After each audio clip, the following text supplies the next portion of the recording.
So Avatar is back out in theaters. This is September 23rd, 2022 re-release in preparation for the sequel that's going to come out later this year in December. And here I am to review the original movie. As you know, Avatar came out in 2009, has become the #1 box office movie of all time. Over $2 billion this thing has made.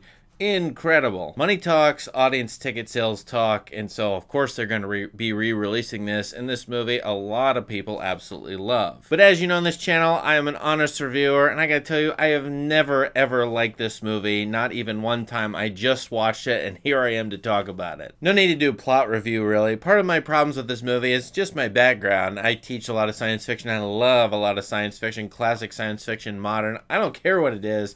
If it, charges my brain, it has a wonder sweep, if it gives me all kinds of issues to think about, I really appreciate it. I always found Avatar to be, story-wise, character-wise, theme-wise, a derivative. I mean, that's been the #1 criticism of this movie. It feels like a lot of other older things, like a Pocahontas tale in space, like the Ewoks in Star Wars, are getting their own movie, only they've been turned into blue cats. I used to teach a novel by Ursula Le Guin, the science fiction grandmaster.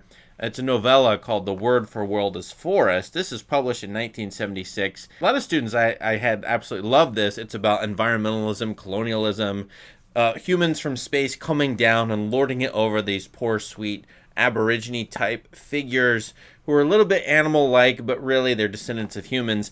And it has a lot of the vibes that Avatar has. In fact, I feel like the novel Word for World is Forest is Avatar kind of copies it. And it's a classic science fiction setup of the humans being the colonists lording it over these poor creatures or a whole world.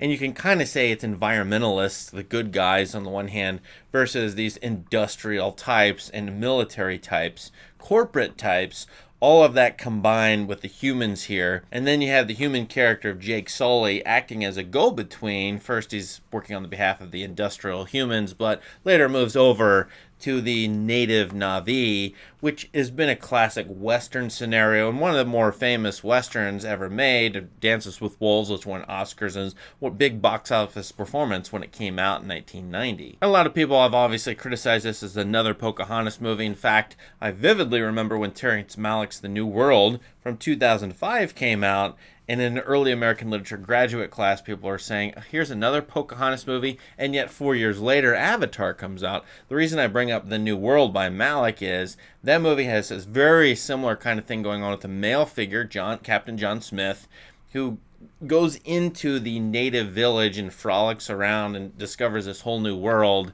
which is vibrant and alive, earthy, tribal, and so on. And then his own Jamestown colony is post-industrial. I know there's no industry there, but it feels like a destroyed landscape, barren, gross, sick, distorted, and you have that kind of comparison going on, obviously, in Avatar. Now, of course, James Cameron did Aliens, and it's a similar vibe. I'm going to bring up Aliens a little bit later in the form and look of Aliens. And then you have all kinds of science fiction novels I feel like are a lot better. So as a teacher and somewhat of a scholar of science fiction, I just like a lot of classic science fiction that has these ideas, but really complicates it. You would think in this movie, Jake Sully being an avatar, going from a human to a Na'vi, would be a very complicated thing. He'd give up his identity, but there's not a lot of wrangling over what it means to be human in this movie. Not a lot of wrangling over aliens versus humans, developing a new perspective.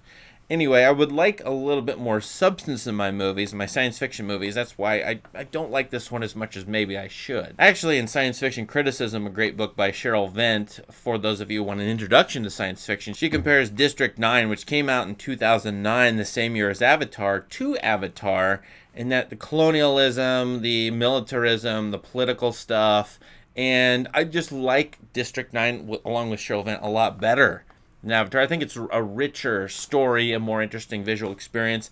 I actually like the CGI in District 9 better as well. Speaking of CGI, let's talk about the form of this movie. I never really liked the cat people. I always thought it was a little hokey, a little cheesy. Not just the concept of it, which could be fine, but the look of this movie feels cartoony and animated. There's a shine to actually everything in the movie. that feels a little fake. I don't like that. Why? I'm not sure. I could just be me. But I do think some people have trouble with the live action plus animation aspects of movies, period, and finding the plausibility in worlds that combine the two. Now, when you get something like Who Framed Roger Rabbit, there's a very sharp distinction between those two. But here in the movie, it's supposed to be a seamless blend of the two.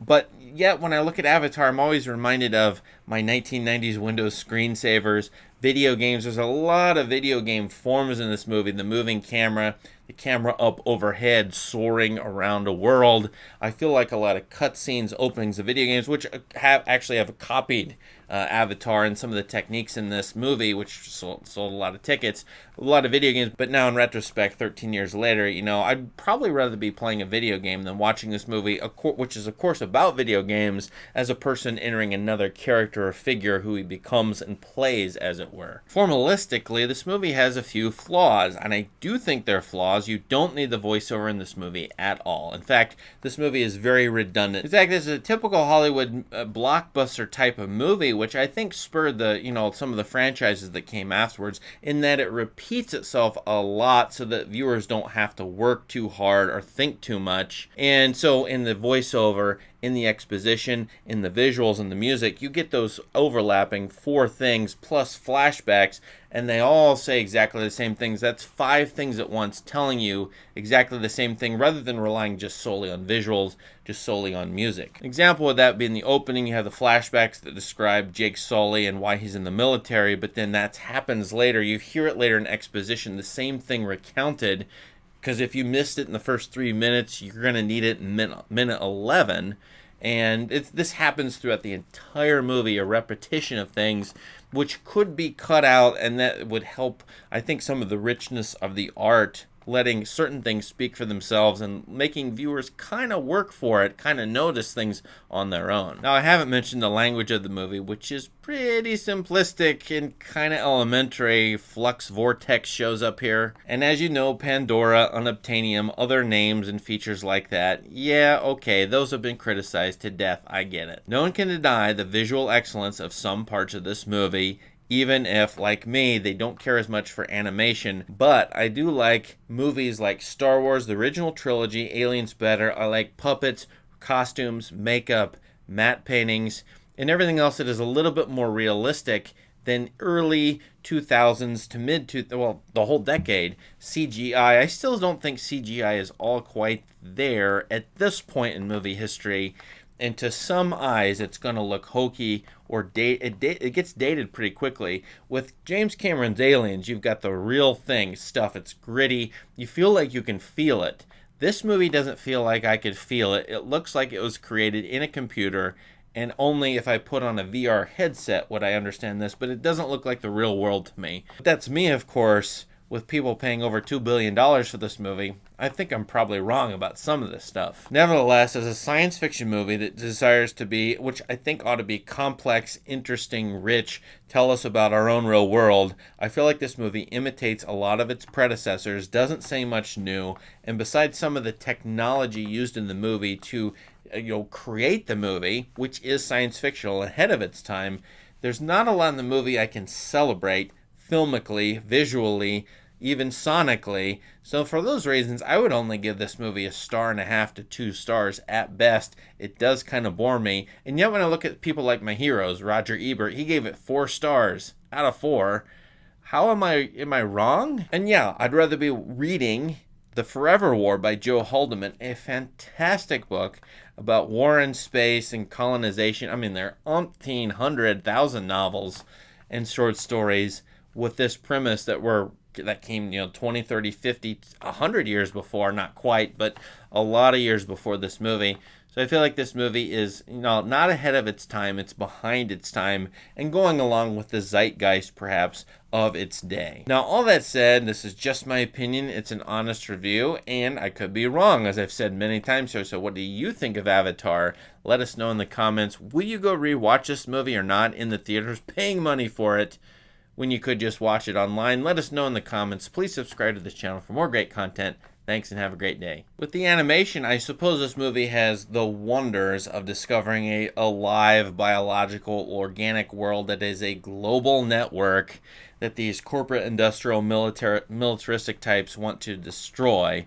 So I think the messaging is kind of classic, the decade of the 2000s, at least in the United States, the Iraq War, the consequences of Afghanistan and Iraq, colonialism on the part of the United States. There's a lot of blowback, as it were, in media about that. And James Cameron's just kind of picking up where he left off with stuff like Aliens in that colonialist aspect. The corporate type is in this movie as sort of the jerk who wants to crush all the natives and destroy their land. But here you had that sort of coming back, and the captors, the natives, the tribal peoples, the traditional types, the environmentalists, that's all the things the Na'vi are and more, are the ones who are the good guys. Very simple tale in that, I think, in that respect. Good guys versus bad guys. But that has showed up, of course, in a lot of stuff, including Return of the Jedi, with here in this movie, Avatar, the final battle sequence, last 40 minutes, kind of sort of like the end of the Return of the Jedi, where the Ewoks fighting with rocks and sticks and their tribal instruments, as it were, against the big bad machines of the Empire.